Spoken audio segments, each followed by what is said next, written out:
Mudin tak menjerit minta tolong, tapi kami nampak tangannya melambai-lambai sebelum perlahan tenggelam dalam sungai. Itu kata saksi kejadian lemas Muhammad Amirul Adam Muhammad Zaid. Dalam kejadian jam 5.15 petang hari ini, mangsa Wan Muhammad Azamuddin Wan Azlan 16 tahun ditemukan lemas dalam sungai di Kampung Perupuk Tikat, Kota Baru, Kelantan ketika cuba menyelamatkan dua remaja lain. Muhammad Amirul Adam 12 tahun berkata, sebelum itu dia bersama tiga rakannya bermain bola di padang tidak jauh dari sungai itu sebelum dia tersepak bola ke dalam sungai. Menurutnya seorang rakannya, Adam turun ke dalam sungai untuk mengambil bola namun lemas dan meminta tolong sebelum seorang lagi rakan iaitu Arif cuba menyelamatkannya.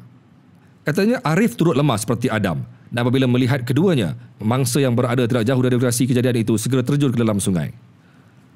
Mudin berjaya menyelamatkan dua rakannya dengan memikul keduanya di belakang, namun sebaik hampir ke tebing, dia kelihatan tidak berdaya sebelum lemas.